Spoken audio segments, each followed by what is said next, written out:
नमस्कार दोस्तों, स्वागत है आप सभी का एमपीटेड संविदा वर्ग 3 शिक्षक भर्ती के लिए ईबीएस अंतरिक्ष के अंतर्गत और ईबीएस के भी कुछ मोस्ट इम्पॉर्टेंट सिलेक्टेड क्वेश्चन यहाँ पे हैं और जो आपके एग्जाम हो चुके हैं वहाँ पे जिस तरह के प्रश्न पूछे जा रहे हैं बिल्कुल हमने उसी तरह के प्रश्न यहाँ पे ले रखे हैं। तो बिना स्किप के प्लीज़ वीडियो को लास्ट तक जरूर देख लीजिएगा आप।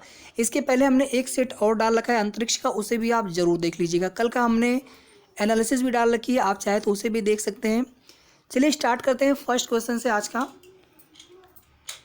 एक कृत्रिम उपग्रह में विद्युत ऊर्जा का स्रोत होता है। तो कृत्रिम उपग्रह में विद्युत ऊर्जा का स्रोत होता है सौर सेलें, जो कि सूर्य ऊर्जा के द्वारा विद्युत ऊर्जा का निर्माण करती हैं। दूसरा प्रश्न है, ब्लू मून परिघटना होती है। ब्लू मून की परिघटना तभी होती है जब एक महीने में दो पूर्णिमाएं पड़ जाती हैं। आमतौर पर एक महीने में एक अमावस्या और एक पूर्णिमा होती है, लेकिन जब कोई ऐसा महीना होता है जिसमें दो पूर्णिमाएं पड़ जाती हैं तो उस महीने में ब्लू मून की परिघटना होती है।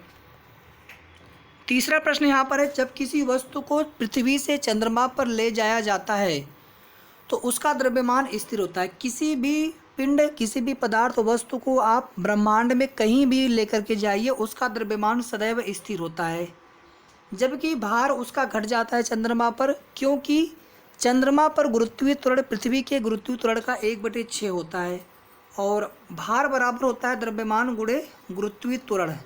द्रव्यमान तो स्थिर है लेकिन यहाँ पर गुरुत्वीय त्वरण जो है 1/6 हो जाता है। यानी मान लेते हैं आपका भार 60 किलोग्राम है पृथ्वी पर, तो चंद्रमा पे आप 1/6 कर दीजिएगा, मतलब आपका भार हो जाएगा 10 किलोग्राम भार। ये पूरा यूनिट होता है भार का, किलोग्राम भार। केवल किलोग्राम लिखेंगे तो द्रव्यमान का यूनिट हो जाएगा। चौथा प्रश्न देखिए इसके बाद, सूर्य की ऊर्जा का स्रोत होता है नाभिकीय संलयन अभिक्रिया। हाइड्रोजन के समस्थानिक आपस में संयोग करते हैं और हीलियम का नाभिक बनाते हैं, जबकि नाभिकीय विखंडन परमाणु ऊर्जा इसी सिद्धांत पे, या कह सकते हैं कि जो परमाणु बम इसी सिद्धांत पर कार्य करता है। तमाम जो नाभिकीय रिएक्टर होते हैं वो नाभिकीय विखंडन वाले सिद्धांत पर कार्य करते हैं, जिसमें एक भारी नाभिक टूट करके छोटे छोटे हल्के नाभिकों में टूट जाता है और अपार ऊर्जा निकलती है। जबकि नाभिकीय संलयन की अभिक्रिया के लिए ऊर्जा पहले चाहिए होती है लेकिन बाद में इसमें अपार ऊर्जा निकलती है, नाभिकीय विखंडन की तुलना में कई गुना ज़्यादा। पांचवा प्रश्न यहाँ पर देखिए, एक प्रश्न हमने ऐसे ही ले लिया क्योंकि जो बीमारियाँ हैं उनसे भी प्रश्न पूछे जा रहे हैं। ब्लू बेबी सिंड्रोम हो गया, मिनी माटा हो गया, इसी तरह से कुछ और बीमारियां हैं आर्सेनिक की वजह से या फिर अन्य तत्वों की वजह से। तो ये आप क्वेश्चन ज़रूर देख लीजिएगा। एक क्वेश्चन हमने यहाँ पे ले रखा है कि मिनी माटा रोग, जो कि जापान में मिनी माटा नामक स्थान पे इस रोग की सबसे पहले पुष्टि की गई थी, जो कि पारद या फिर पारा मरकरी की वजह से होता है। अगला प्रश्न यहाँ पर देखिए, प्रथम अंतरिक्ष पर्यटक कौन बना। प्रथम अंतरिक्ष पर्यटक डेनिस टीटो 2001 में। सातवां प्रश्न इसके बाद यहाँ पर है, पहला मानव रहित अंतरिक्ष यान का नाम बताइए। लूना 16 12 सितंबर 1970 को इसका प्रक्षेपण किया गया था। क्वेश्चन नंबर 7 यहाँ पर हो गया। क्वेश्चन नंबर 8 देखिए इसके बाद, चंद्रमा की सतह पर मानव को उतारने वाला प्रथम अंतरिक्ष यान अपोलो 11, सबसे पहला कदम नील आर्मस्ट्रांग ने रखा था। ये प्रश्न बहुत कॉमन है इसलिए हमने ये प्रश्न यहाँ पे नहीं लिया है। किस देश का ये मिशन था? अमेरिका का मिशन था। प्रश्न संख्या 8 यहाँ पर हो गया। क्वेश्चन नंबर 9 यहाँ पर देखिए आप, इसके बाद सर्वप्रथम मानव रहित कृत्रिम उपग्रह का प्रक्षेपण करने वाला देश सोवियत रूस। 1991 के पहले तक रूस को सोवियत संघ बोला जाता था। 1991 में विभाजन के पश्चात जो है रूस बन गया। अभी आप देखेंगे कि रूस और यूक्रेन का जो संकट है बहुत पुराना उसका इतिहास है। क्वेश्चन नंबर 9 यहाँ पर। क्वेश्चन नंबर 10 इसके बाद देखिए यहाँ पर, शुक्र ग्रह के अन्वेषण हेतु भेजे गए सबसे पहले रोबोट अंतरिक्ष यान का क्या नाम था। कल हमने एक पाथ फाइंडर करवाया था आप सभी को। एक बार मैं अभी आपको जल्दी से जितने हमने आपको करा रखे हैं अंतरिक्ष वाले पहले के सेट, मैं आपको केवल 1 मिनट का समय देते हुए फटाफट एक बार मैं आपको दिखा दूंगा। एक बार उसे आप ज़रूर देख लीजिएगा फटाफट, ठीक है, इस वीडियो के बिल्कुल लास्ट में। और कल का जो एनालिसिस है मैं उसकी भी पीडीएफ आपको केवल दिखा दूंगा जल्दी जल्दी। और अगर आप चाहते हैं कि हमें पीडीएफ मिल जाए तो आप प्लीज़ हमारे टेलीग्राम चैनल से जाकर के डाउनलोड कर लीजिएगा, क्योंकि यहाँ पर मैं आपको पीडीएफ अवेलेबल करा नहीं पाऊँगा। तो टेलीग्राम चैनल अगर आपको लिंक चाहिए तो इसी वीडियो के डिस्क्रिप्शन बॉक्स में आपको मिल जाएगा, या फिर आपको एनालिसिस या इसके सेट 1 का वीडियो देखना हो, उन दोनों वीडियो का लिंक भी मैं आपको इसी वीडियो के डिस्क्रिप्शन बॉक्स में मैंने डाल दिया है। और प्लीज़ वीडियो को लाइक करके आप लोग प्लीज़ जितना हो सकता है शेयर भी कर देना, और साथ में सभी लोग चैनल को सब्सक्राइब कर लीजिएगा। तो ये हो गया आपका मैगलेन। शुक्र ग्रह के अन्वेषण हेतु भेजे गए सबसे पहले रोबोट अंतरिक्षयान का नाम मैगलेन। क्वेश्चन नंबर 10 हो गया। क्वेश्चन नंबर 11 देखिए इसके बाद, भारतीय अंतरिक्ष अनुसंधान संगठन इसरो का गठन 1969 में, मुख्यालय बेंगलुरु में, कर्नाटक की राजधानी है बेंगलुरु में स्थित है। क्वेश्चन नंबर 12, प्रथम एशियाई जो अंतरिक्ष में गए, फॉर्म तुआन इनका नाम है, ये वियतनाम देश के रहने वाले हैं, और 1980 में। आपसे प्रश्न कैसे भी पूछा जा सकता है, अंतरिक्ष में जाने वाले प्रथम व्यक्ति कौन थे? यूरी गागरिन, रूस के। आंध्र प्रदेश में स्थित श्रीहरिकोटा अंतरिक्ष केंद्र का नया नाम अब क्या है? Professor Satish Dhawan space centre. इसी तरह देखेंगे जो चांदीपुर वाला जहाँ से प्रक्षेपण किया जाता है, जिसका नाम अब्दुल कलाम जो रखा गया, वो भी आप जानते रहिए। प्रश्न संख्या 14 हो गया। क्वेश्चन नंबर 15 देखिए इसके बाद, अंतरिक्ष में जाने वाली पहली महिला, ये भी रूस की हैं, वेलेंटीना तेरेस्कोवा। तो यूरी गागरिन और तेरेस्कोवा, वेलेंटीना तेरेस्कोवा दोनों ही नाम जानते रहिए, दोनों ही रूस के हैं। मंगल ग्रह पर जीवन के कौन सी अवस्था सबसे सुसंगत है, आपको ये बताना है? बर्फ घटकों और हिमशीतित जल की उपस्थिति। प्रश्न संख्या 17 देखिए इसके बाद, भारत का पहला रिमोट सेंसिंग सैटेलाइट कहाँ से छोड़ा गया था? बैकानूर से। क्वेश्चन नंबर 17 हो गया। क्वेश्चन नंबर 18 देखिए इसके बाद, सर्वाधिक 7 बार अंतरिक्ष यात्रा करने वाले पहले व्यक्ति, जेरी रोस, ये अमेरिका के हैं। अंतरिक्ष में कुल कितने तारामंडल हैं? 89 तारामंडल। गैलेक्सी से प्रश्न पूछे जा रहे हैं, कल भी देखिए गैलेक्सी से प्रश्न पूछा गया था, कल भी गैलेक्सी से प्रश्न पूछा गया था, और आगे भी प्रश्न आपके बिल्कुल पूछे जा सकते हैं, ध्यान से देखते चलिए आप। मिल्की वे, मंदाकिनी, जो हमारे गैलेक्सी का नाम भी आप लोग बिल्कुल जानते रहिए अच्छे से। अंतरिक्ष आयोग की स्थापना किस वर्ष हुई थी? 1972 में। वीडियो को भी आप सभी लोग प्लीज़ लाइक कर देना, लाइक करके आप लोग शेयर कर देना, और पूरा क्वेश्चन आप देख लीजिएगा अच्छे से, एक भी क्वेश्चन आपको छोड़ना नहीं है इस सेट का या फिर इसके पहले वाले सेट का।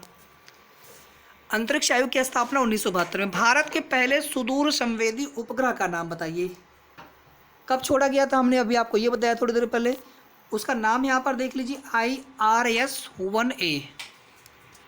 आंतरिक ग्रह जो कि पृथ्वी के साथ वाले ग्रह हैं अगल बगल के, बुध, शुक्र, पृथ्वी, मंगल। वाह्य ग्रह या जोवियन ग्रह, शनि, बृहस्पति, अरुण, वरुण। 22 और 23 हो गया यहाँ पर। इसके बाद देखिए क्वेश्चन नंबर 24, प्रथम भारतीय उपग्रह आर्यभट्ट का प्रक्षेपण किस वर्ष किया गया था?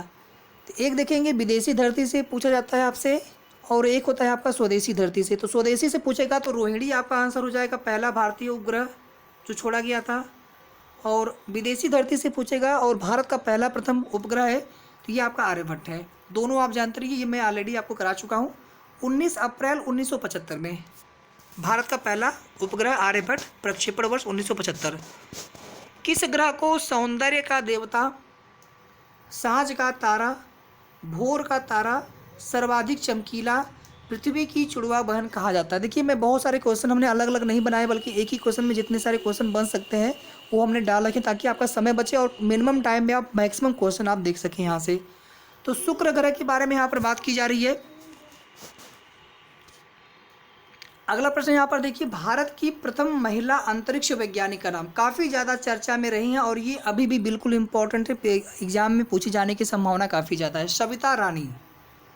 क्वेश्चन नंबर 27, विश्व आर्द्र भूमि दिवस 2 फरवरी और इसी के 2 दिन बाद 4 फरवरी को विश्व, यहाँ पे देखिए विश्व है, ये विश्व कैंसर दिवस मनाया जाता है, इसको भी आप जानते रहिए। 28वां प्रश्न यहाँ पर देखिए, विश्व जल दिवस 22 मार्च, विश्व मौसम दिवस अगर आपसे पूछ ले 23 मार्च, विश्व वानिकी दिवस और इसी तरह से कुछ और भी दिवस जो कि आपको बिल्कुल पता होना चाहिए अच्छे से। इसके अलावा आप देखेंगे कि राष्ट्रीय टाइगर दिवस, और कुछ प्रश्न इसी प्रकार के जो मिलते जुलते प्रश्न उन्हें आप जरूर देखते चलिएगा। विश्व पृथ्वी दिवस 22 अप्रैल, अंतर्राष्ट्रीय ओजोन परत संरक्षण दिवस 16 सितंबर, मॉन्ट्रियल प्रोटोकॉल ओजोन परत संरक्षण दिवस से है। कार्बन उत्सर्जन कम करने के लिए क्योटो प्रोटोकॉल हो गया। रियो सम्मेलन, जहाँ से जैव विविधता शब्द निकल करके आया था, रियो सम्मेलन को प्रथम पृथ्वी सम्मेलन भी कहा जाता है। 28वां प्रश्न यहाँ पर हो गया विश्व जल दिवस, और कुछ दिवस यहाँ पर हो गए। 29 देखिए यहाँ पर भारत की सबसे, कल देखिए झील से एक प्रश्न पूछा गया था, शायद बिल्कुल एग्जैक्टली ये प्रश्न था। भारत की सबसे बड़ी झील वूलर झील जम्मू कश्मीर में है ये। भारत की सबसे बड़ी खारे पानी की झील चिल्का झील। एक आप और झील का नाम जान लीजिए। विश्व की एकमात्र तैरता हुआ राष्ट्रीय उद्यान केबुल लामजाओ, पहले आप इसका नाम जान लीजिए, केबुल लामजाओ।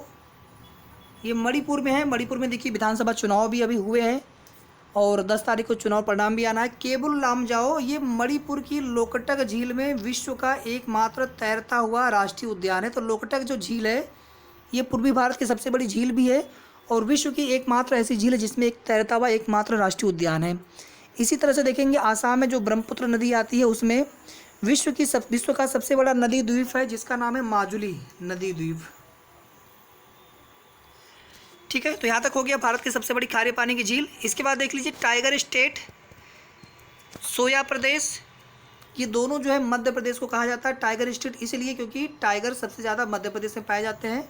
सोया मतलब सोयाबीन। कल देखिए प्रोटीन से एक प्रश्न पूछा गया था। और मध्य प्रदेश से कुछ और भी जैसे राष्ट्रीय उद्यान वगैरह हो गए, वन्य जीव अभ्यारण्य, और कुछ जो खास प्रश्न है जैसे जीवाश्म राष्ट्रीय पार्क मध्य प्रदेश में है। तो कुछ और भी आप जो रिलेटेड फैक्ट है उसे आप ज़रूर देख लीजिएगा। और उम्मीद करता हूँ कि आपको यहाँ से प्रश्न मिलना ही मिलना चाहिए, या फिर यहाँ से थोड़ा बहुत संबंधित प्रश्न आपको 100% मिलना चाहिए। ये मेरी आप सभी के लिए शुभकामना है। और आज का जो एनालिसिस मैं जस्ट इसी के बाद डाल दूँगा। दोनों शिफ्ट का कल की एनालिसिस हमने ऑलरेडी डाल रखी थी और आज जितने प्रश्न मिल पाएंगे, अगर आप प्लीज़ अगर कमेंट कर पाएंगे तो प्लीज़ हमें आप कमेंट करके बता दीजिएगा। अगर आपका एग्ज़ाम हो आज की डेट में, प्लीज़ सेकंड शिफ्ट में हो, फर्स्ट शिफ्ट में आपका एग्ज़ाम रहा हो, ताकि जब एनालिसिस लेकर के आऊँ तो उसमें आने वाले बच्चों के लिए काफ़ी ज़्यादा हेल्पफुल वो वीडियो हो सके। तो वीडियो को प्लीज़ लाइक और शेयर कर दीजिएगा। सभी लोग चैनल को सब्सक्राइब कर लेंगे। टेलीग्राम चैनल पे जाकर के आप PDF डाउनलोड कर सकते हैं। टेलीग्राम चैनल आपको इसी वीडियो के डिस्क्रिप्शन बॉक्स में मिल जाएगा।